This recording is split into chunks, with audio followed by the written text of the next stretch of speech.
दोस्तों union and state executive start हो रहा है, मज़ा आ जाएगा पढ़ के, टनटना देंगे सब कुछ हम लोग।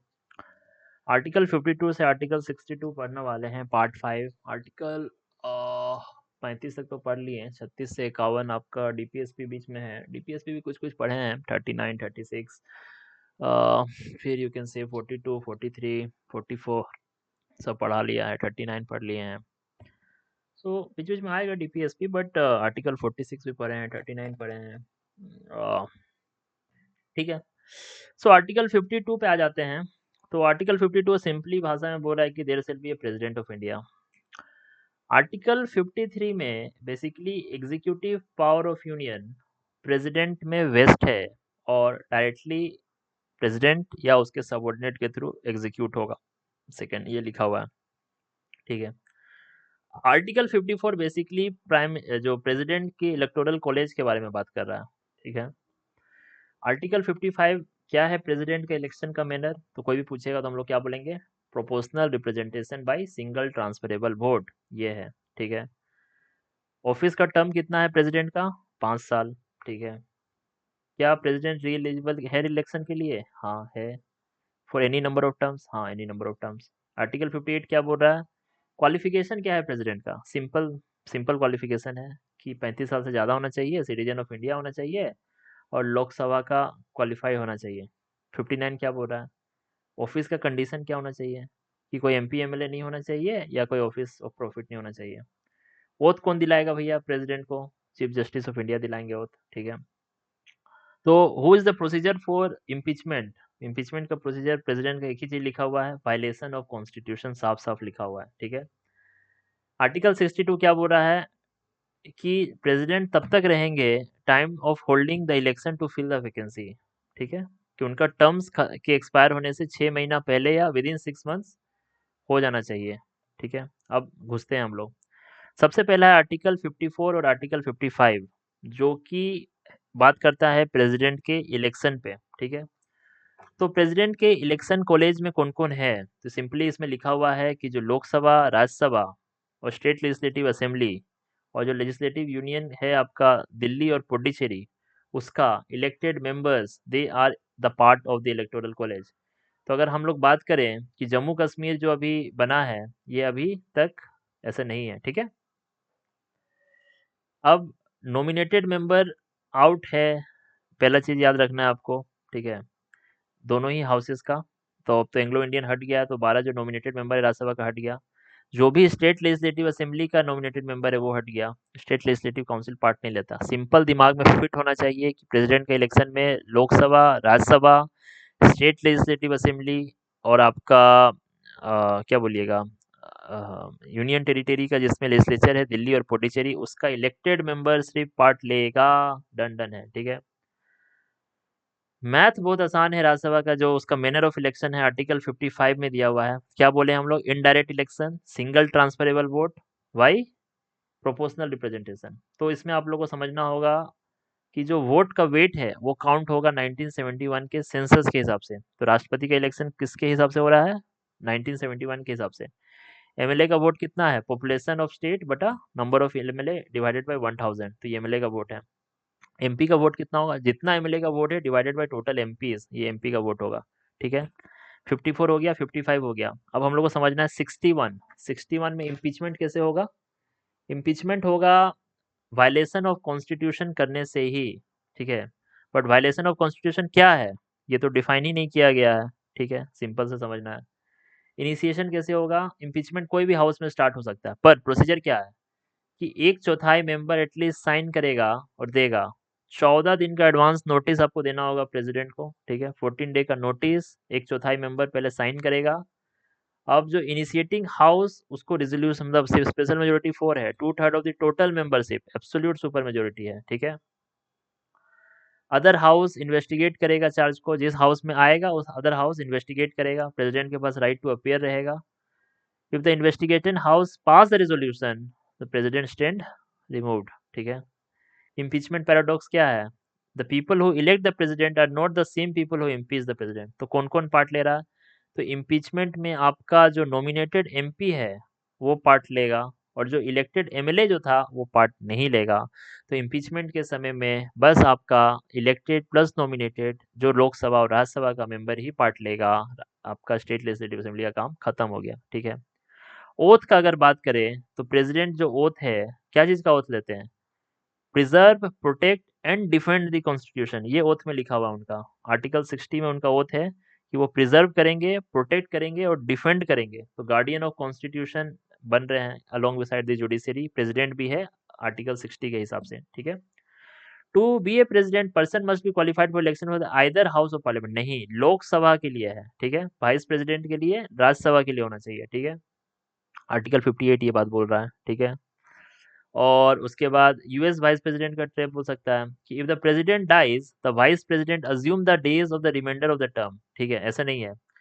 अगर आर्टिकल 62 के तहत प्रेसिडेंट ये होते हैं, मतलब क्या बोलते हैं, अगर सीट खाली होता है तो वाइस प्रेसिडेंट प्रेसिडेंट बन सकता है फॉर मैक्सिमम ऑफ 6 मंथ्स, ठीक है।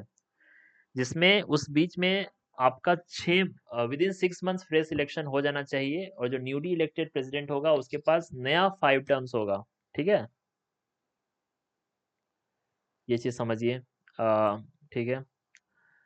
अब इसमें rubber stamp versus constitutional sentinel, article 53 executive power देता है, ठीक है, ये मानना होगा। बट जैसे ही आर्टिकल 74 आप उसमें डालिएगा वो उसको रबर स्टाम्प बना देता है, ठीक है, कि जो प्रेसिडेंट है एड एंड एडवाइस पे ही काम करेगा। बट ऐसा नहीं है, हम लोग काउंटर करेंगे, बोलेंगे कि भैया सिचुएशनल डिस्क्रिशन है पार्लियामेंट, ये प्रेसिडेंट के पोकेट वीटो है, ये 2 पावर है इसके पास, ठीक है। इम्पीचमेंट का क्या है? The requirement of 2/3 of total membership, की आप सिंपली प्रेसिडेंट को डिसेंट कर रहा है इस बेसिस पे नहीं निकाल सकते हैं क्योंकि आपके पास पार्लियामेंट्री मेजोरिटी है, ठीक है। Broad bipartisan cross house consensus होना चाहिए, ठीक है। तो मतलब जो आर्टिकल 53 का बेसिक नुआंस आपको समझ लीजिए। आर्टिकल 53 में एक तो हम लोग बोल दिए ना कि जो एग्जीक्यूटिव पावर होगा यूनियन का वो प्रेसिडेंट में वेस्ट है, ये पढ़ लिया हम लोग 53(1) में। 53(2) बोल रहा है कि भैया जो प्रेसिडेंट होंगे सुप्रीम कमांडर होंगे अपने आर्म्ड फोर्सेस के, बट वो power shall be govern by और रेगुलेटेड बाय लॉ। तो वो पार्लियामेंट का जो पावर है वो ग्रेटर है मिलिट्री से, ठीक है। अब जो आर्टिकल 53A है और 53B है बहुत जन नहीं समझता है। बेसिक है कि अगर हम 53 में बोल दें कि भैया एग्जीक्यूटिव पावर यूनियन का प्रेसिडेंट में है, इसका मतलब ये नहीं है कि जितना भी एग्जीक्यूटिव अथॉरिटी है सब प्रेसिडेंट के थ्रू ही काम करेगा।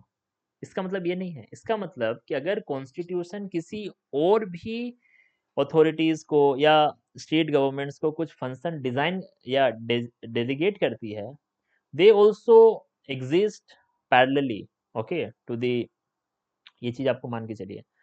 दूसरा है कि पार्लियामेंट, अगर ऐसा नहीं है कि अगर आर्टिकल 53 ये प्रिवेंट नहीं कर रहा है कि पार्लियामेंट कोई लॉ बनाए और उसके तर्ज पे किसी नए बॉडी किसी कमीशन को पावर दे, ठीक है, कि बोलेंगे कि भैया सब तो सेक्रेटरीट आपका प्रेसिडेंस ऑफिस से जाना चाहिए, ऐसा नहीं है, ठीक है।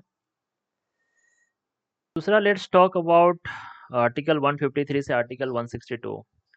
आर्टिकल 153 बेसिक क्या बोल रहा है कि गवर्नर होगा स्टेट्स के लिए, there shall be a governor for each state and there can be a governors for different state, ठीक है। 152 154 क्या बोल रहा है कि the executive power of state जो वो होगा वेस्ट होगा गवर्नर में, ठीक है। दूसरा चीज, तीसरा क्या है, द अपॉइंटमेंट ऑफ गवर्नर, तो अपॉइंटेड बाय, तो गवर्नर को अपॉइंट कौन करेगा? प्रेसिडेंट अपॉइंट करेगा, तीसरा चीज। चौथा क्या है, जो टर्म है ऑफिस का वो डिपेंड करेगा प्लेजर ऑफ प्रेसिडेंट पे, ठीक है। क्वालिफिकेशन क्या है, सिटीजन ऑफ इंडिया होना चाहिए, 35 साल का एज होना चाहिए, ठीक है, बेसिक है। कंडीशन क्या है ऑफिस का, इसमें भी सेम है, एमपी एमएलए नहीं होना चाहिए, ऑफिस ऑफ प्रॉफिट नहीं होना चाहिए। ओथ क्या है, oath chief justice of high court दिलाएगा गवर्नर को, प्रेसिडेंट को चीफ जस्टिस ऑफ इंडिया, ठीक है। 160 में क्या है, discharge of function in certain contingencies, ठीक है। Power of governor to grant pardons, ठीक है। तो एक डिबेट उठा था कि भैया जो आपका गवर्नर है वो इलेक्ट होना चाहिए कि नहीं होना चाहिए। तो अपना जो प्लेजर ऑफ प्रेसिडेंट वाला है ये कहाँ से उठाए हम लोग, ये कनाडा से उठाए हम लोग, ठीक है। कैनेडियन मॉडल है हम लोग का गवर्नर का, ठीक है। कि क्यों हम लोग कैनेडियन मॉडल उठाएं, ठीक है। हाँ, क्योंकि हम लोग जो इलेक्टेड चीफ मिनिस्टर है और इलेक्टेड गवर्नर अगर हो जाता तो कॉन्फ्लिक्ट हो जाता दोनों में। तो सेंट्रल कंट्रोल बने रहे over state to prevent any kind of secession activity. अगर इलेक्टेड गवर्नर और इलेक्टेड जो चीफ मिनिस्टर है कोल्यूड करके सिसीड कर गया तो दिक्कत हो जाएगा, ठीक है। तो अपॉइंटमेंट हो रहा है इन लोग का अंडर आर्टिकल 155। तो 155 में क्या बोल रहा है, appointed by the president by the warrant and under his seal. मतलब it is an independent constitutional office, not an employment under the central government. ये भी आपको समझना होगा। जहां हम लोग टर्म यूज किए warrant under his hand and seal, इसका मतलब है कि वो एक इंडिपेंडेंट कॉन्स्टिट्यूशनल ऑफिस है, वो सेंट्रल गवर्नमेंट का कोई एम्प्लॉय नहीं है, गवर्नर, ठीक है। सेवेंथ अमेंडमेंट हुआ था 1956 में। तो आर्टिकल 153 ओरिजिनली एक गवर्नर एक स्टेट के लिए था। सेवेंथ अमेंडमेंट क्या किया कि दो से ज्यादा स्टेट में भी हो सकता है। ये ओरिजिनल में नहीं था, ये याद रखना है, ठीक है। प्लेजर डॉक्ट्रिन क्या है, a governor hold office during the pleasure of the president, the normal term is 5 years but remove at any times. तो क्या है, द कॉन्स्टिट्यूशन कोई ग्राउंड नहीं है रिमूवल ऑफ गवर्नर का, ठीक है, नो इम्पीचमेंट प्रोसेस।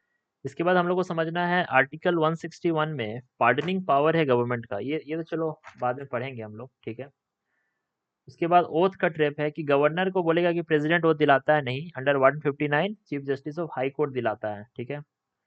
रिजाइन जो है, अगर गवर्नर रिजाइन करेगा तो वो अपना रेजिग्नेशन प्रेसिडेंट को देगा क्योंकि प्रेसिडेंट ही अपॉइंट किया है, ठीक है। सैलरी क्या है, इफ ए प्रेसिडेंट अगर गवर्नर दो स्टेट का बनता है तो सैलरी कौन देगा, तो प्रेसिडेंट ऑफ इंडिया डिटरमाइन करेगा कि भैया कौन कौन की स्टेट कितना कितना सैलरी देगा, ठीक है। उसके बाद क्वालिफिकेशन का कोई गवर्नर का कोई क्वालिफिकेशन क्राइटेरिया भी नहीं दिया हुआ है, बस दिया हुआ है सिटीजन होना चाहिए और 35 साल से ज़्यादा होना चाहिए, ठीक है। अ, ठीक है। बट ये अगर ये लिखा जाए कि लोकल पॉलिटिक्स से बाहर का आदमी होना चाहिए, ये चीज़ सरकारिया कमीशन पूंजी कमीशन का रिपोर्ट में है, ना कि कॉन्स्टिट्यूशन में है, ठीक है। तो बीपी सिंघल का केस याद रखिए कि गवर्नर का जब भी रिमूवल का बात आए तो बीपी सिंघल को कोट कर दीजिए कि सुप्रीम कोर्ट बोला है कि प्रेसिडेंट कैन रिमूव कर सकता है गवर्नर को इन देयर प्लेजर, बट ये कोई आर्बिट्रेरी कैप्रिसियस या अनरिजनेबल तरीके से नहीं करना चाहिए, ठीक है। ऐसा नहीं है कि रूलिंग पार्टी चेंज हुआ तो आप सारा गवर्नर को हटा दिए, ठीक है। The linchpin versus Chanakya. तो द गवर्नर क्या है, एक लिंचपिन है जो फेडरल स्ट्रक्चर को होल्ड कर रहा है, ठीक है। जबकि जो स्टेट गवर्नमेंट बोलता है कि भैया नहीं, गवर्नर तो पॉलिटिकल एजेंट है ऑफ रूलिंग पार्टी, ठीक है। तो दोनों का है कि स्टेट मतलब यूनियन बोल रहा है कि लिंचपिन है, ये बोल रहा है कि भैया चाणक्य है, ठीक है। कि भाई आर्टिकल 200 को ये लोग रिजर्व कर देता है या 356 को, ये भी गवर्नर का पावर है। सरकारिया पूंजी कमीशन क्या बोला है कि जो प्लेजर ऑफ प्रेसिडेंट है एब्सोल्यूट नहीं होना चाहिए, ठीक है। 5 साल का टेन्योर फिक्स होना चाहिए गवर्नर का, और रिजोल्यूशन स्टेट लेजिस्लेचर से, पर ये सब चलो ये सब तो माना ही नहीं है पूंजी कमीशन का। बस बेसिक याद रखो कि पूंजी कमीशन कुछ कुछ बोला है कि 5 साल फिक्स रखो, प्लेजर ऑफ प्रेसिडेंट होना चाहिए, मतलब अ, कि एब्सोल्यूट नहीं होना चाहिए प्लेजर ऑफ प्रेसिडेंट, ठीक है। तो क्या क्या याद रखना है कि कौन कौन प्रेसिडेंट के द्वारा अपॉइंट हो रहा है, ठीक है। सबसे पहले प्राइम मिनिस्टर ही अपॉइंट हो जा रहा है, होने लग रहे हैं। इधर से चीफ मिनिस्टर को अपॉइंट करेगा।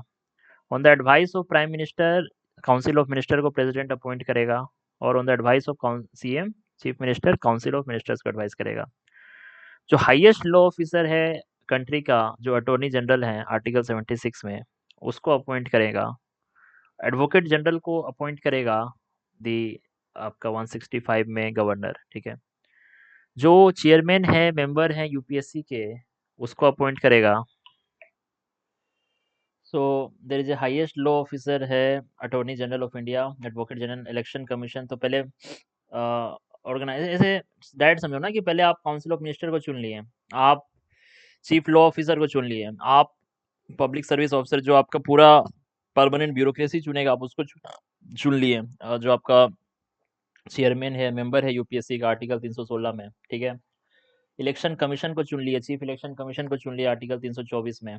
स्टेट इलेक्शन कमीशन को चुन लिया अंडर आर्टिकल 243 के, ठीक है। आप यूनियन फाइनेंस कमीशन का चेयरमैन और मेंबर्स को चुन लिए अंडर आर्टिकल 280। एसटी कमीशन को चुन लिया, एनसी एसटी ओबीसी, ठीक है। तो ऐसा ही है। तो सबसे पहले आपको ट्रैप कहाँ पे है, governor appoints the chairman and the members of SPSC. तो स्टेट पब्लिक सर्विस कमीशन का गवर्नर अपॉइंट करता है चेयरमैन को, ठीक है, ये चीज़ आप देखिए। गवर्नर एसपीएससी का चेयरमैन को अपॉइंट करेगा, बट वो रिमूव होगा बस प्रेसिडेंट के आधार पे, only on the ground of UPSC member. मतलब सुप्रीम कोर्ट इंक्वायरी के बाद भी आप एसपीएससी के मेंबर्स को हटा नहीं सकते हैं। गवर्नर केवल सस्पेंड कर सकता है इंक्वायरी के समय, ठीक है। सिमिलरली गवर्नर अपॉइंट कर सकता है स्टेट इलेक्शन कमीशन को, बट उसको रिमूव कैसे होगा, वो रिमूव गवर्नर नहीं कर सकता है, रिमूव होगा वो like on the ground of the जज of high court, high court के जज की तरह होगा, जिसमें which requires a parliamentary impeachment process culminating president order, मतलब प्रेसिडेंट का परमिशन चाहिए, ठीक है। उसके बाद हाई कोर्ट का जज, तो गवर्नर हाई कोर्ट का जज को अपॉइंट नहीं करता है, वो प्रेसिडेंट ऑफ इंडिया के द्वारा ही अपॉइंट होता है। यही तीनों पूछ सकता है और कुछ क्या ही पूछेगा, ठीक है, 3 ट्रैप है ये। विथ कंसल्टेशन ऑफ सीजीआई, तो हाई कोर्ट का जज कैसे होता है, प्रेसिडेंट अपॉइंट करता है after consultation with CJI, state governor and chief justice of that high court, ठीक है। ये कंसल्टेशन लिखा हुआ है कि chief justice of India, state governor और chief justice of high court से पूछ के करता है, ठीक है। गवर्नर वो एडमिनिस्टर कराता है, हाई कोर्ट का जज जब ओथ लेगा तो गवर्नर ही एडमिनिस्टर कराएगा, ये फैक्ट याद होना चाहिए, ठीक है। तो हाई कोर्ट का जब जब तो गवर्नर कराएगा। अब डिस्क्रिशनरी अपॉइंटमेंट क्या क्या है, तो सिचुएशनल है, जैसे मान लो अगर हंग असेंबली हो गया, कि अगर किसी एक पार्टी को क्लियर मेजोरिटी नहीं मिल रहा है, तो जो लार्जेस्ट पार्टी होगा और कोएलिशन जो होगा वो अपना मेजोरिटी प्रूव कर सकता है। अगर सीटिंग पीएम या सीएम मर जाए ऑफिस में और कोई ऑब्वियस सक्सेसर नहीं मिले, तो ruling party can not immediately elect the new leaders, तो the constitutional head can appoint a successor at their discretion, ठीक है। मतलब अगर कोई सडन डेथ के केस में अगर हंग असेंबली है, अगर मेजोरिटी नहीं मिलता है, तो इनवाइट करने का पावर प्रेसिडेंट के पास है, ठीक है। बट अगर पीएम और सीएम डाई हो जाए और कोई ऑब्वियस सक्सेसर नहीं मिल रहा है और रूलिंग पार्टी कोई नया लीडर इलेक्ट नहीं कर पा रही है, तो कॉन्स्टिट्यूशनल जो हेड है वो सक्सेसर अपॉइंट कर सकता है अपने डिस्क्रिप्शन पे। जैसे प्रेसिडेंट जेल सिंह राजीव गांधी को अपॉइंट किए थे आफ्टर इंदिरा गांधी सेशन, ठीक है। तो और क्या क्या स्पेशल अपॉइंटमेंट पावर में है, तो कैग को अपॉइंट करेगा, गवर्नर्स को अपॉइंट करेगा अंडर आर्टिकल 155, और जो एडमिनिस्ट्रेटर्स होंगे यूटी का उसको करेगा। इंटर स्टेट काउंसिल को करेगा president upon two promote central state cooperation, तो इंटर स्टेट काउंसिल को करेगा, ठीक है। तो special officer for linguistic minority इसको अपॉइंट करेगा। जब डिस्ट्रिक्ट जज का बात आ जाए, तो हाई कोर्ट जजेस तो प्रेसिडेंट ही अपॉइंट कर रहा था, ठीक है। तो गवर्नर अपॉइंट करेगा आपका डिस्ट्रिक्ट जज को, ठीक है, बट स्टेट हाई कोर्ट के कंसल्टेशन से, ठीक है। जो ट्राइबल वेलफेयर मिनिस्टर होगा, जो 36 आर्टिकल 164 में है, कि जो छत्तीसगढ़, झारखंड, मध्य प्रदेश और उड़ीसा, इसमें गवर्नर जो है वहाँ पे एक डेडिकेट मिनिस्टर हो, ट्राइबल वेलफेयर मिनिस्टर होना चाहिए 4 राज्य में, छत्तीसगढ़, झारखंड, मध्य प्रदेश और उड़ीसा में, ठीक है। बिहार भी था लिस्ट में, बट इसको हटा दिया गया 94th अमेंडमेंट 2006 में। तो ट्राइबल वेलफेयर मिनिस्टर 4 ही स्टेट में है, छत्तीसगढ़, मध्य प्रदेश, उड़ीसा और झारखंड, ठीक है, जो भी गवर्नर अपॉइंट करेगा। एंग्लो इंडियन का नॉमिनेशन था कि स्टेट असेंबली में एक प्रेसिडेंट 2 को करेगा, इसको हटा दिया गया है, ठीक है। सबसे पहले एग्जीक्यूटिव पावर के रूप में हम लोग को समझना है कि गवर्नमेंट ऑफ इंडिया का जितना भी एग्जीक्यूटिव एक्शन है वो प्रेसिडेंट के नाम पे ही लिया जाता है, ठीक है। तो प्रेसिडेंट रूल बनाएगा कि how this orders are authenticated, और कोई भी बिजनेस ट्रांजैक्शन कैसे होगा, उसका रूल्स क्या होगा, जो बिजनेस रूल है यही बनाएगा। तो आर्टिकल 53 है और आर्टिकल 77 है। Article all executive vested in union, और आर्टिकल 77 बोल रहा है कि जितना भी यूनियन का एक्शन होगा that shall take place in the name of president, ठीक है। स्टेट में भी सिमिलर है ग्राउंड, कि जो 154 है, जहाँ से स्टार्ट होता है आपका कि the all executive power of state vested in the governor, ये हो गया। और सारा 166 जो होगा वो बोलेगा कि भैया जो गवर्नर ही है जो कि रूल बनाएगा एडमिनिस्ट्रेशन का, ठीक है। तो आर्टिकल 77 है कि सारा जो एक्शन है प्रेसिडेंट के नाम पे होगा, और जो एलोकेशन ऑफ बिजनेस रूल है वो भी प्रेसिडेंट ही बनाएगा। हम लोग आर्टिकल 77 पढ़े थे। तो आर्टिकल 77 का 1 क्या है कि प्रेसिडेंट जो होगा फॉर्मल फेस है आपका यूनियन का, और दूसरा है कि या तो जो भी ऑथेंटिकेशन होगा वो अ, कराएगा आपका गवर्नर कराएगा या डेलीगेट करेगा, या कोई भी जो बिजनेस रूल है वो बनाएगा। तो जैसे 77 के तहत बिजनेस रूल प्रेसिडेंट बना सकता है, 166 के तहत बिजनेस रूल आपका ये बना सकता है, क्या नाम है इसका, गवर्नर बना सकता है। ठीक है, आर्टिकल 74 को समझना होगा। आर्टिकल 74 क्या बोलता है कि there shall be the council of minister headed by the PM to aid in advice who shall in exercise of his function act in accordance with such advice। तो ये चीज़ लिखा हुआ है आर्टिकल 74 में। तो उसमें 42 और 44 कॉन्स्टिट्यूशनल अमेंडमेंट को समझ लेना है। तो ये 42वां में क्या हुआ कि ये जो काउंसिल ऑफ मिनिस्टर का एडवाइस होगा वो बाइंडिंग होगा, 74 में बोल दिया गया। जो 44 में है इसमें थोड़ा सा ये किया गया कि प्रेसिडेंट रिटर्न कर सकता है advice for reconsideration only once, ये 44 में ऐड हुआ। ठीक है, बट अगर काउंसिल ऑफ मिनिस्टर फिर से भेजेगा तो प्रेसिडेंट को साइन करना होगा। ठीक है, तो बोला जाए तो प्रेसिडेंट के पास after 42 and 44 there is no constitutional discretion on the executive action. Okay, governor में लूप होल है भैया। 163 को जब आप पढ़िएगा तो क्या है कि काउंसिल ऑफ मिनिस्टर तो होगा जो एड एंड एडवाइस करेगा गवर्नर को एक्सरसाइज करने में, बट उसमें लिखा हुआ है 163 में, जैसे 74 में तो इसका में कुछ नहीं लिखा हुआ है, बट वहाँ 163 में लिखा हुआ है। और 163 में गवर्नर वाले में लिखा हुआ है कि ही कैन हेल्प टू, मतलब तब तक कर सकता है under this constitution required to exercise his function on his description, मतलब कॉन्स्टिट्यूशन में कुछ कुछ डिस्क्रिशनरी पावर गवर्नर को दिया हुआ है। ठीक है, तो 163(2) में क्या लिखा हुआ है, इफ ए क्वेश्चन अराइजेस कि अगर मैटर जो गवर्नर के डिस्क्रिप्शन में है कि नहीं है तो डिसीजन ऑफ गवर्नर फाइनल होगा, और validity of anything done by the governor can not be called into question. तो गवर्नर के पास कॉन्स्टिट्यूशनल डिस्क्रिप्शन है, वो हम लोग को किससे पता चल रहा है, अंडर 163(2). ठीक है, तो हम लोग पढ़ें, जैसे आर्टिकल 74 होगा, आर्टिकल 77 है, आर्टिकल 166 है, 163 है। ठीक है, और 163(2) है। ठीक है, तो 74 को समझ लिए, 163 को समझ लिए, तो 163 का 2 से ही हम लोग को पता चल रहा है कि उसमें लिखा ही हुआ है कि जो भी अगर डिस्क्रिशन है तो गवर्नर का डिसीजन बाइंडिंग होगा। तो गवर्नर ही डिसाइड करेगा कि भैया आ, उसका एक्शन करना है कि नहीं करना है। और उसमें सेकंड थर्ड चीज है कि the question whether any advice was tendered by the ministers will not be inquired by the court. ठीक है, तो अब देखिए क्या क्या है।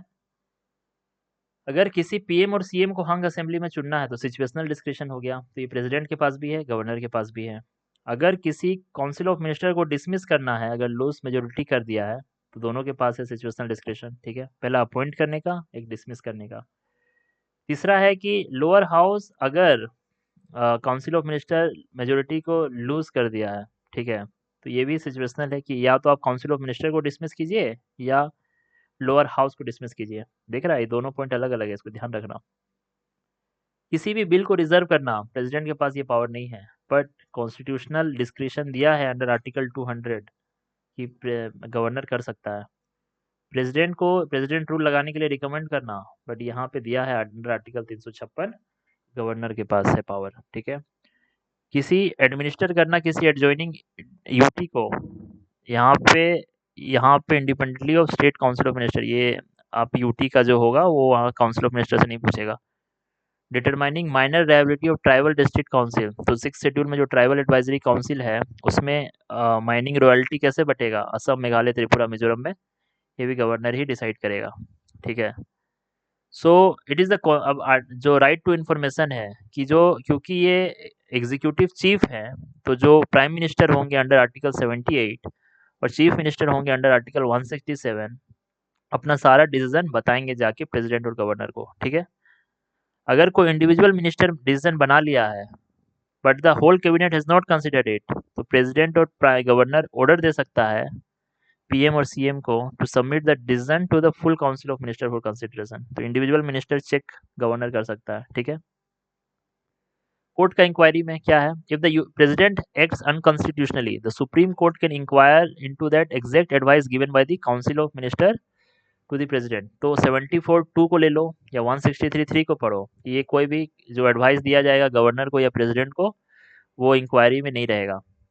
फिर है प्रेसिडेंशियल डिस्क्रिशन, तो प्रेसिडेंट अपना कॉन्स्टिट्यूशनल डिस्क्रिशन यूज करके विथहोल्ड कर सकता है, नहीं, प्रेसिडेंट के पास ये डिस्क्रिशन नहीं है। प्रेसिडेंट सिर्फ टाइम लिमिट बढ़ा सकता है और कुछ नहीं कर सकता है, ये गवर्नर के पास है। Special the governor of Maharashtra must act as the advice of CM, जब वो डेवलपमेंट बोर्ड विदर्भ और मराठवाड़ा, तो डेवलपमेंट बोर्ड बना है 5th शेड्यूल के अंदर, ठीक है। तो ये आर्टिकल 371 जो है, जो कि गवर्नर ऑफ महाराष्ट्र को स्पेशल रिस्पॉन्सिबिलिटी दे रहा है, तो ये गवर्नर ऑन डिस्क्रिप्शन पे काम करेगा, काउंसिल ऑफ मिनिस्टर का बात नहीं सुनेगा। देखिए 6th शेड्यूल में भी नहीं सुनेगा गवर्नर बात, गवर्नर स्टेट इमरजेंसी लगाने में नहीं सुनेगा, गवर्नर आपका जो स्पेशल डेवलपमेंट बोर्ड है, जो कि स्पेशल पावर दिया हुआ है अंडर आर्टिकल 371, इसमें भी नहीं सुनेगा।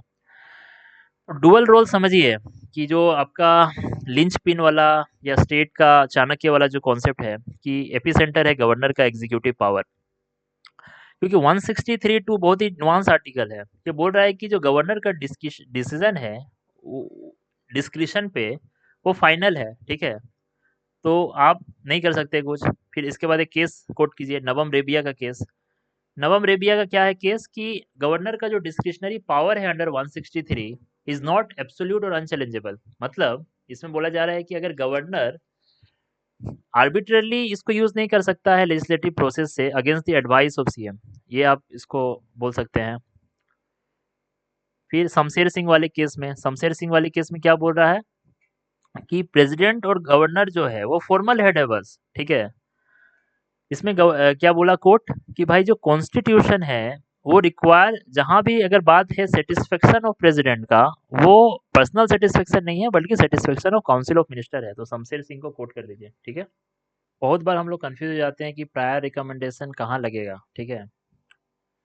तो देखो कहाँ कहाँ प्रेसिडेंट प्रायर रिकमेंडेशन लगेगा। सबसे पहले आर्टिकल 3 में समझ जाओ कि अगर किसी भी बिल कोई आए जो कि नया स्टेट बनाना चाहे, जो कि बाउंड अंडर आर्टिकल 3 में क्या है कि एरिया बाउंड्री या रीनेम करना हो, तो क्या कर सकता है, प्रेसिडेंट से आपको रिकमेंडेशन लेना होगा। प्रेसिडेंट उस स्टेट से पूछेगा, यूटी है तो नहीं पूछेगा, ठीक है। और बिफोर रिकमेंडिंग प्रेसिडेंट रिफर करेगा बिल को कंसर्न स्टेट लेजिस्लेचर से। तो आर्टिकल 3 है एक। आर्टिकल 117 है जो कि मनी बिल है या फाइनेंशियल बिल का जो पहला कैटेगरी है वो, मतलब कोई भी बिल जो कि डायरेक्टली स्ट्रिक्टली कर रहा है मैटर फॉर अंडर आर्टिकल 110 और any ordinary bill that contains taxation clause, वो लोकसभा में तभी इंट्रोड्यूस होगा, लोकसभा में ही इंट्रोड्यूस होगा और प्रेसिडेंट के रिकमेंडेशन पे इंक्लूड होगा, ठीक है। 274 क्या है, अगर स्टेट इंटरेस्टेड टैक्सेशन है, कोई भी बिल आता है जो कि कोई टैक्स या ड्यूटी जिसमें स्टेट इंटरेस्ट है चेंज कर रहा है या एग्रीकल्चर इनकम को चेंज कर रहा है, तो आर्टिकल 275 प्रेसिडेंट रिकमेंडेशन जरूरी है, ठीक है।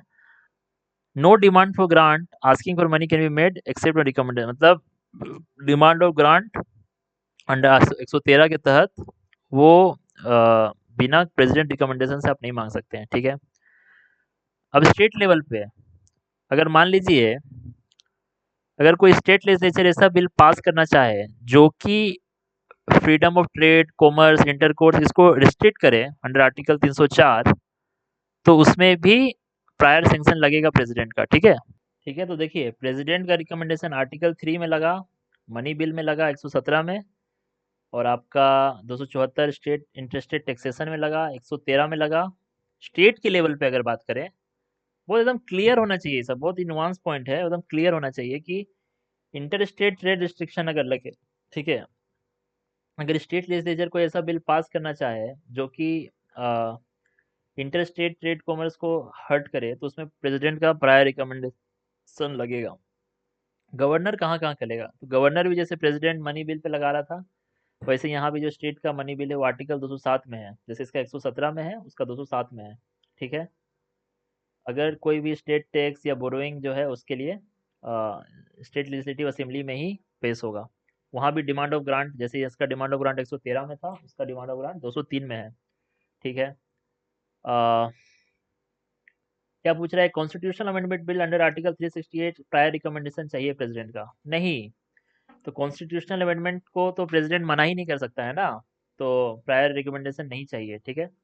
फाइनेंशियल बिल कैटेगरी 2, तो फाइनेंशियल बिल कैटेगरी 1 है, मतलब जिसमें टैक्स और अदर मैटर भी हो, उसमें प्रायर रिकमेंडेशन चाहिए। बट जो फाइनेंशियल रिकमेंडेशन मैटर 2 है, जो 117(3) में है, उसमें क्या है कि सिर्फ प्रोविजन है involve from consolidated fund of India, but इसमें टैक्सेशन का बात नहीं है। फाइनेंशियल कैटेगरी 1 क्या हो गया, जिसमें टैक्स का बात हो रहा है और कुछ अदर मैटर भी है, ठीक है। इसमें है कि बस एक्सपेंडिचर है, जो कंसोलिडेटेड फंड से जो एक्सपेंडिचर है वो इन्वॉल्व है, पर कोई टैक्स इन्वॉल्व नहीं है, ठीक है। तो फाइनेंशियल कैटेगरी 2 में आपको प्रायर रिकमेंडेशन नहीं चाहिए प्रेसिडेंट का, ठीक है, for introduction, but it needs president recommendation before the house can pass it, ठीक है। ये बहुत ही बेसिक पॉइंट बता दिया। अगर आप मनी बिल लेके आइएगा भैया मार्केट में अंडर 110, और या फाइनेंशियल बिल 1 लेके आइएगा जिसमें टैक्स या कुछ और मैटर का बात हो रहा है, तो आपको प्रेसिडेंट का रिकमेंडेशन चाहिए for recommending the bill on the table, नहीं तो आप टेबल पे ही नहीं रख सकते हैं। दूसरा, अगर फाइनेंशियल बिल 2 है तो पास करने के दौरान आपको चाहिए द प्रेसिडेंट रिकमेंडेशन, ठीक है। टैक्स का रिडक्शन, अगर कोई बिल है जो कोई रिड्यूस करता है, एबोलिश करता है टैक्स को, तो आ, तो क्या आपको प्रायर रिकमेंडेशन चाहिए? तो प्रायर रिकमेंडेशन केवल इंक्रीज करने में चाहिए, डिक्रीज करने में नहीं चाहिए, ठीक है। सेवियर है 255। 255 क्या है? इसमें लिखा हुआ है कि भैया अगर इफ इफ कोई भी पार्लियामेंट या स्टेट का लॉ जिसमें प्रायर रिकमेंडेशन चाहिए था, बट प्रेसिडेंट और गवर्नर नहीं दिया, या ठीक है, तो भी उसको अगर प्रोसीजर को फॉलो किए हो तो वो पास हो जाएगा, ठीक है। अगर फाइनल एसेंट जो है वो क्योर करेगा इनिशियल प्रोसीजरल डिफेक्ट को, ये एकदम मानिए, ठीक है। चलिए अब ले लेते हैं 111 को। 111 क्या है? When an ordinary bill is passed by both house of the parliament under article 111 gives the president. Article 111 है प्रेसिडेंट का। इसमें प्रेसिडेंट के पास क्या ऑप्शन है? प्रेसिडेंट के पास 3 ऑप्शन है। प्रेसिडेंट या तो असेंट दे देगा, या तो विथहोल्ड करेगा, या तो रिटर्न करेगा, या तो पॉकेट वीटो करेगा, ठीक है।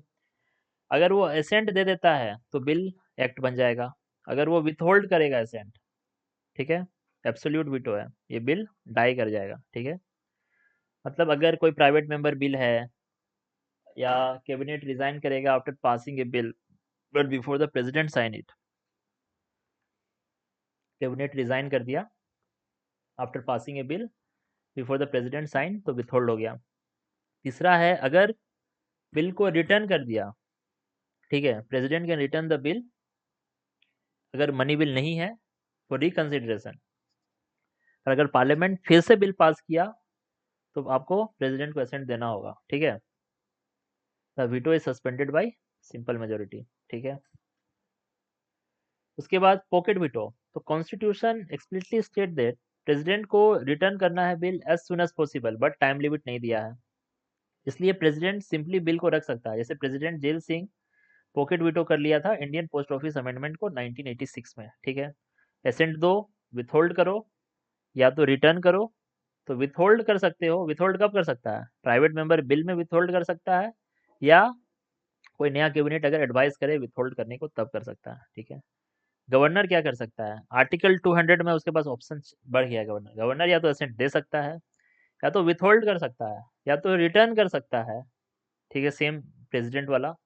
या देखिए, एब्सोल्यूट और सस्पेंसिव वीटो इसके पास भी है, ठीक है। क्या बोलते हैं, रिटर्न कर दिया तो आपका सस्पेंसिव वीटो है, ठीक है। अब रिजर्व कर सकता है भैया ये आपका कैसे? जो गवर्नमेंट, अगर कोई कॉन्स्टिट्यूशनल पोजीशन चेंज हो रहा है स्टेट हाई कोर्ट का, तो गवर्नमेंट को मैंडेटरी रिजर्वेशन है कि गवर्नर को रिजर्व करना है बिल, ठीक है।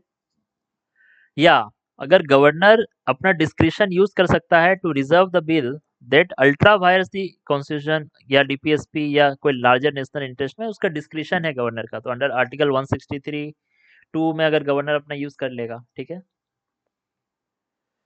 प्रेसिडेंट का एब्सोल्यूट डोमिनियन की, अब देखिए, अगर गवर्नर रिजर्व किया अंडर आर्टिकल 200, तो अब प्रेसिडेंट क्या क्या कर सकता है? प्रेसिडेंट या तो असेंट दे देगा तो लॉ बन गया, फिर गवर्नर से पूछने की जरूरत नहीं है। या तो अगर विथहोल्ड कर दिया तो बिल डाई हो जाएगा, ठीक है।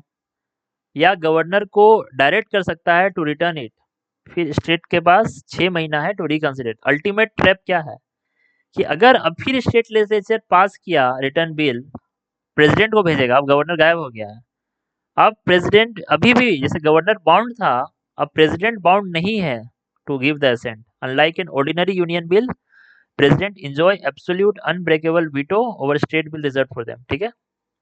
एकदम इसको याद रखना है कि प्रेसिडेंट अब जरूरी नहीं है प्रेसिडेंट असेंट देगा, ठीक है। अब पूछेगा, आपसे पूछे कि president can use the suspensive veto. Suspensive veto क्या था, जो आपका रिटर्न कर दिए टू कॉन्स्टिट्यूशनल अमेंडमेंट बिल, तो प्रेसिडेंट रिटर्न नहीं कर सकता भैया।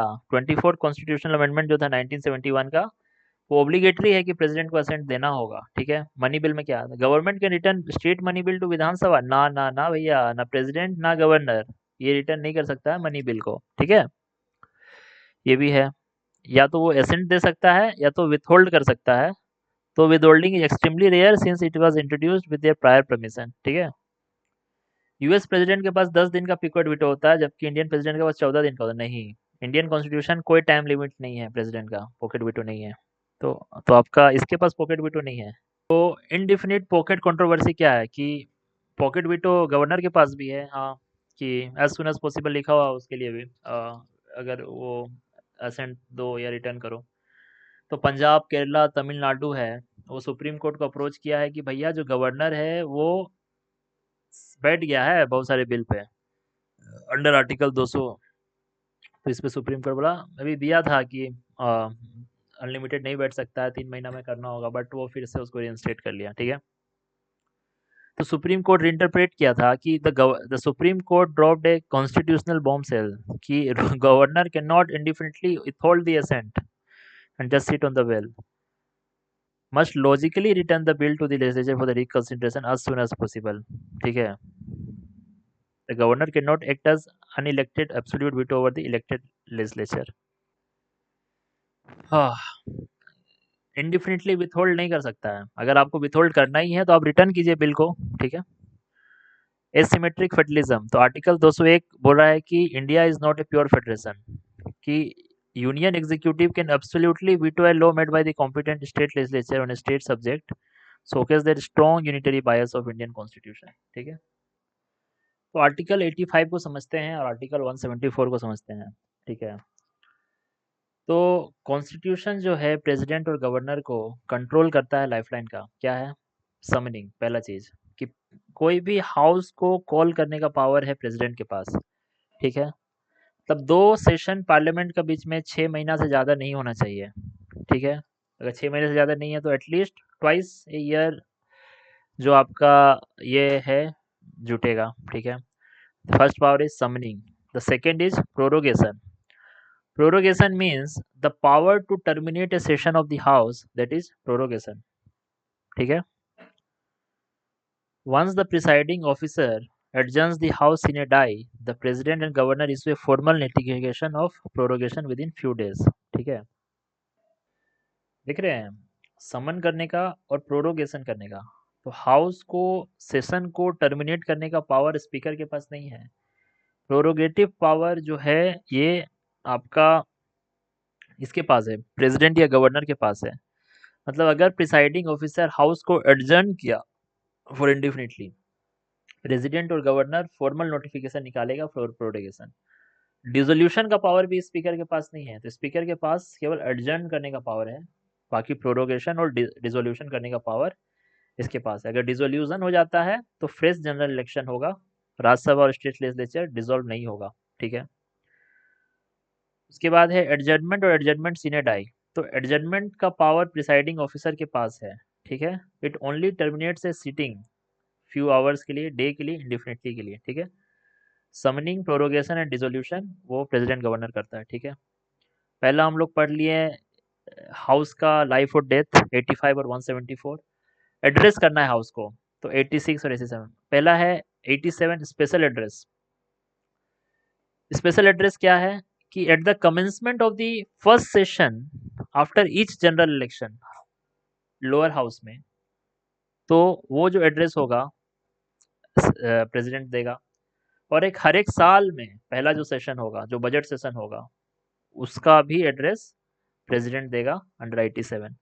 There is a motion of thanks after the address, जो बजट सेशन में होगा, कि जो हाउस डिबेट करेगा और पास करेगा मोशन ऑफ थैंक्स। अगर क्वेश्चन पूछता है कि motion of thanks is defeat हो जाएगा, इसका मतलब क्या है? It means the defeat of the government, तो काउंसिल ऑफ मिनिस्टर को रिजाइन करना पड़ेगा। आर्टिकल 86 और 175 में क्या है?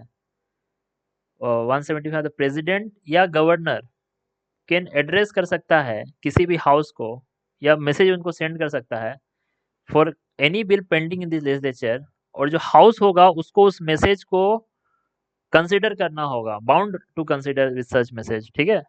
उसके बाद है नॉमिनेटिव पावर।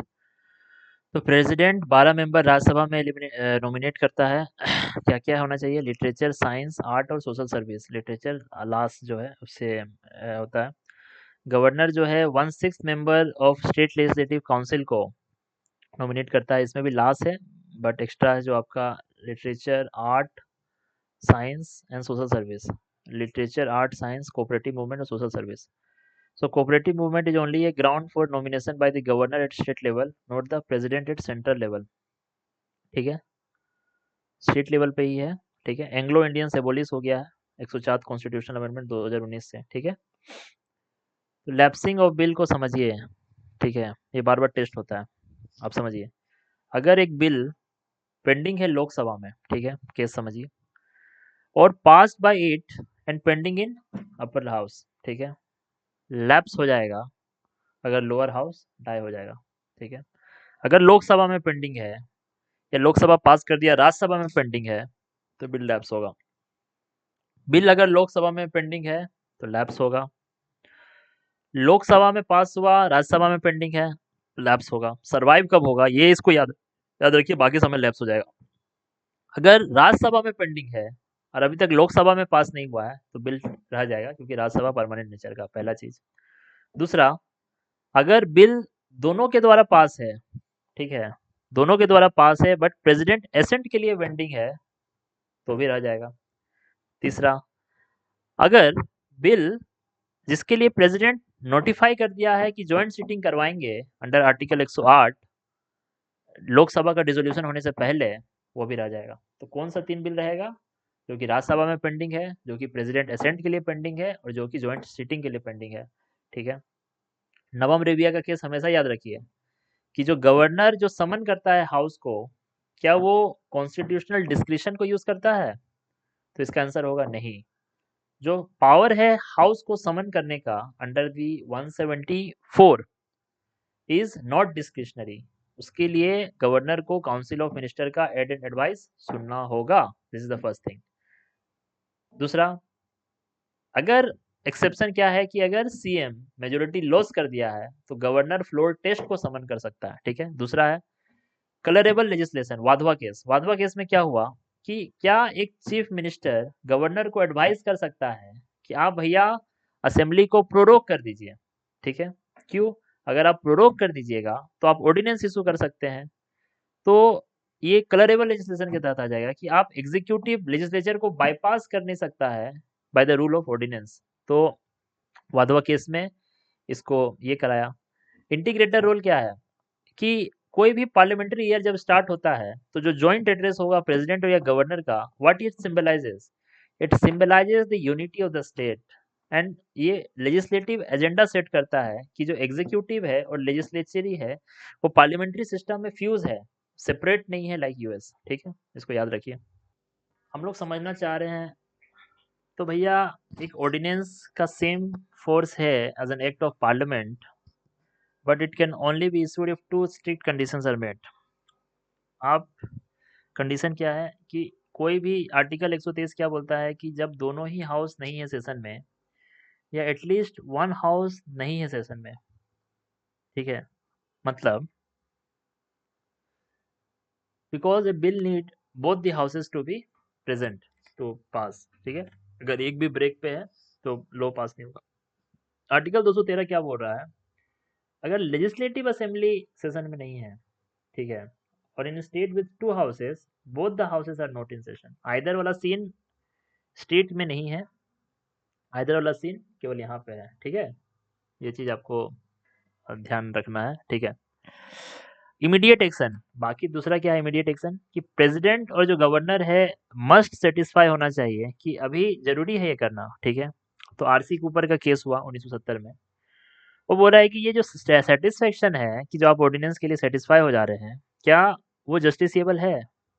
तो बोला कि हाँ, अगर मेलाफाइड इंटेंट से just only to bypass the law, तो सुप्रीम कोर्ट उसको स्ट्रक डाउन कर सकता है। दैट जो satisfaction of council of minister है, ये नॉट द प्राइवेट, मतलब वो प्रेसिडेंट या गवर्नर का पर्सनल सेटिस्फेक्शन का बात नहीं हो रहा है यहाँ पे काउंसिल ऑफ मिनिस्टर का सेटिस्फेक्शन का बात हो रहा है, फिर ठीक है। अब बोला जा रहा है कि 123 और 213 में जो ऑर्डिनेंस है वो क्या है, वो को एक्सटेंसिव है लेजिस्लेटिव पावर ऑफ हाउस। इसका मतलब क्या है? इसका मतलब है कि on subjects over which the parliament and state legislature, जिसके पास पावर है लॉ बनाने के लिए, उस पे को एक्सटेंसिव है, मतलब जिस पे पार्लियामेंट और स्टेट लेजिस्लेचर लॉ बना सकता है, उस पे ऑर्डिनेंस इशू हो सकता है, ठीक है।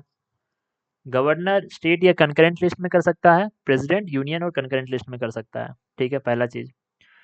दूसरा, सेम कॉन्स्टिट्यूशनल लिमिटेशन लगेगा, जैसे आर्टिकल 13 क्लॉज 4 में ये एज ए ऑर्डिनेंस भी एज ए लॉ है, ठीक है। रेट्रोस्पेक्टिव पावर है, ऑर्डिनेंस रेट्रोस्पेक्टिव लग सकता है, ये चीज आप समझ के रखिए, ठीक है। चौथा चीज क्या है, ऑर्डिनेंस क्या कर सकता है, किसी भी एग्जिस्टिंग एक्ट को अमेंड कर सकता है, रिपील भी कर सकता है। तो अल्टीमेट लिमिटेशन क्या है, ऑर्डिनेंस कॉन्स्टिट्यूशन को अमेंड नहीं कर सकता है, ये सब चीज याद रखिए, ठीक है। अब क्या क्या करना होगा, कोई भी ऑर्डिनेंस है, जब भी लेजिस्लेचर रीअसेंबल होगा, ऑर्डिनेंस को तुमको ले करना होगा विद इन दिस 6 वीक। क्या होगा कि अगर रीअसेंबली हो गया, अगर 6 सप्ताह तक आप ऑर्डिनेंस को पास नहीं किए तो ऑर्डिनेंस एक्सपायर हो जाएगा, ठीक है, सबसे पहला चीज। हाँ, अगर मान लो लोकसभा और राज्यसभा रीअसेंबल हुआ डिफरेंट डेट पे, ठीक है, तो जो बाद में असेंबल हुआ उसके 6 सप्ताह बाद का देखा जाएगा, ठीक है। मतलब मैक्सिमम पॉसिबल लाइफ किसी भी ऑर्डिनेंस का 6 मंथ 6 वीक का हो सकता है, ठीक है। पहले भी डाई हो सकता है, अगर प्रेसिडेंट और गवर्नर उसको विड्रॉ कर सकता है एनी टाइम, या कोई भी हाउस रेजोल्यूशन सिंपल मेजोरिटी से पास कर सकता है, ठीक है। 213 में और गवर्नर के पास कुछ गवर्नर का पावर जो है वो थोड़ा इन्फीरियर है प्रेसिडेंट के पावर से। क्यों? क्योंकि गवर्नर को कुछ ऑर्डिनेंस प्रायर इंस्ट्रक्शन लेना पड़ेगा प्रेसिडेंट का। क्यों? कहाँ कहाँ लेना पड़ेगा? अगर मान लो वैसा कोई बिल में आपको ऑर्डिनेंस लाना है जिसमें आपको प्रायर परमिशन चाहिए था प्रेसिडेंट का, याद है हम लोग पढ़े थे, ठीक है। अगर कोई इंटरस्टेट ट्रेड है आर्टिकल 304 में, ठीक है, तो उसके तहत आपको अगर ऑर्डिनेंस लाना है तो आपको ये करना होगा, ठीक है, प्रेसिडेंट का परमिशन लेना होगा। दूसरा, अगर आपको गवर्नर को लगे कि ये बिल को रिजर्व करना है for the consideration of president, उसमें आप ऑर्डिनेंस ला दे रहे हैं, तब आपको ये लेना होगा, ठीक है। An act of state legislature containing the same provision would have been invalid unless it received the president assent. देखिए, जो सेंट्रल ऑर्डिनेंस है उसमें क्या था कि अगर कोई बिल आया उसमें अगर है तो वो अमेंड कर देगा उस बिल को, उस एक्ट को, उस रूल को। बट अगर आप स्टेट वाला कोई ऑर्डिनेंस ला रहा है और स्टेट में पहले से वैसे कोई एल है तो वो अमेंड नहीं होगा, उसको प्रेसिडेंट असेंट चाहिए, ठीक है। ये नुआंस पॉइंट है, इसको याद रखिएगा, ठीक है। पहला क्या है, ordinance making power of president is parallel to the power of legislation. Yes, it is not parallel power because it can only be exercised without legislature is not in session. Parallel power नहीं है, coextensive power है, ठीक है। The president can promulgate or withdraw an ordinance at its own discretion. नहीं, council of minister का advice पे करेगा, ठीक है। During a national emergency ordinance can abridge fundamental right ना, फंडामेंटल राइट एवरेज नहीं कर सकता है। तो आर्टिकल 358 359 लगेगा इस पे भी, ठीक है, इमरजेंसी प्रोविजन, ठीक है। और 3 जो आपका पार्ट 3 में है वो भी लगेगा, ठीक है। सीधे सीधे डीसी वाधवा को कोट कीजिए। वाधवा में आप क्या कीजिए कि जो बिहार गवर्नमेंट क्या कर रहा था, ऑर्डिनेंस को बार बार रिप्रोमलगेट कर रहा था और बाईपास कर रहा था असेंबली को। तो सुप्रीम कोर्ट क्या बोला कि भैया ये जो ऑर्डिनेंस को आप बार बार रिप्रोमलगेट कर रहे हैं, it is a fraud on constitution, ठीक है। दूसरा, कृष्णा कुमार सिंह को कोट कीजिए। कि क्या बोला कि ordinance do not automatically create a enduring rights that survive after the ordinance expires. मतलब अगर ऑर्डिनेंस लैप्स हो गया तो जो उसका एक्शन हुआ है उसकी वजह से वो, मतलब उसके द्वारा जो एक्शन लिया गया है वो भी रिवर्स कर दिया जाएगा अगर वो कोई अनफेयर या इम्प्रैक्टिकल ना हो तो। ठीक है, ऑर्डिनेंस जुडिशियल रिव्यू से इम्यून नहीं है, ऑर्डिनेंस भी जुडिशियल रिव्यू होगा। ठीक है। हाँ, सबसे पहले तो जो सुप्रीम कोर्ट का जज है अंडर आर्टिकल 124 उसको प्रेसिडेंट अपॉइंट कर रहे हैं, गवर्नर का कोई रोल नहीं है। अंडर आर्टिकल 217 जो हाई कोर्ट का जज है वो प्रेसिडेंट के द्वारा अपॉइंट होता है। प्रेसिडेंट कॉन्स्टिट्यूशनली मैंडेट है कि वो स्टेट का गवर्नर को कंसल्ट करे सीजीआई और chief justice of high court के साथ मिल के। ठीक है। डिस्ट्रिक्ट जज जो है वो गवर्नर अपॉइंट करता है। This is the three powers, article 124, 217, 233। ठीक है। अब प्रेसिडेंट का मोनोपोली है अंडर आर्टिकल 143। 143 क्या बोल रहा है कि प्रेसिडेंट के पास अगर कोई क्वेश्चन ऑफ लॉ आ जाए या फैक्ट आ जाए पब्लिक इंपॉर्टेंस का जिसमें वो सुप्रीम कोर्ट का ओपिनियन लेना चाहे तो अंडर 143 वो सुप्रीम कोर्ट से रेफरेंस ले सकता है। ठीक है। सुप्रीम कोर्ट डिक्लाइन कर सकता है, पर कब, अगर कोई प्री कॉन्स्टिट्यूशनल बात हो तो उसमें सुप्रीम कोर्ट को देना होगा एडवाइस। सुप्रीम कोर्ट का एडवाइस बाइंडिंग नेचर का नहीं है, एडवाइजरी नेचर का है। ठीक है। So governor can ask high court for advisory opinion. ठीक है। This mechanism simply does not exist for states. ठीक है। मतलब ये जो आस्क वाला है हाई कोर्ट के लिए नहीं है। ठीक है। अब क्लेमेंसी पावर को समझो। आर्टिकल 72 में क्लेमेंसी पावर है प्रेसिडेंट का, और आर्टिकल 161 में है आपका इसका। पहला है पार्डन। पार्डन है भैया, हम आपको पूरा मना साफ कर दे रहे हैं आपको, सब आप सही है। कम्यूटेशन में आप समझिए कि कम्यूट किए मतलब रास्ता छोटा ले लिए, मतलब कि आपको पनिशमेंट मिलेगा but lighter form of punishment मिलेगा। डेथ से आप इसमें आ गए, लाइफ लाइफ इम्प्रिजनमेंट में आ गए। ठीक है। रिमिशन का मतलब होता है कि आप सेंटेंस को सिर्फ कम किए बट कैरेक्टर सेम रहा। अगर 2 साल का रिग्रेस इम्प्रिजनमेंट था तो 1 साल का रिग्रेस इम्प्रिजनमेंट हो गया। रिमिशन में आप समय को चेंज किए। Then there is a topic about respite. Respite क्या है? लेसर सेंटेंस आप अवॉइड किए बिकॉज आपको एक स्पेशल फैक्ट पता चला उसके बारे में, जैसे फिजिकल डिसेबिलिटी या प्रेगनेंसी है तो रिस्पाइट कर दिए। रिफ्रीव कर रहे हैं मतलब कि आप एग्जीक्यूशन का जो सेंटेंस का एग्जीक्यूशन है उसको आप टेम्पररी स्टे लगा दिए ताकि वो पार्डन या कम्यूटेशन के लिए जा सके, तो रिप्रीव हो सकता है। ठीक है। सेम है जो कि 72 में प्रेसिडेंट के पास है, सेम पावर इसके पास भी है। सिर्फ कोर्ट मार्शल, सिर्फ प्रेसिडेंट ही क्लेमेंसी दे सकता है कोर्ट मार्शल के केस में, और डेथ पेनल्टी के केस में सिर्फ प्रेसिडेंट के पास पावर है। गवर्नर कम्यूट कर सकता है, रिमिट कर सकता है, सस्पेंड और रिप्रीव कर सकता है, पार्डन नहीं दे सकता है in case of death sentence. ठीक है। हाँ, आर्टिकल 361 के बारे में बात करना यहाँ बहुत ज़रूरी हो जाता है क्योंकि कॉन्स्टिट्यूशन प्रोटेक्ट करता है प्रेसिडेंट और गवर्नर को फ्रॉम जुडिशियरी। ठीक है।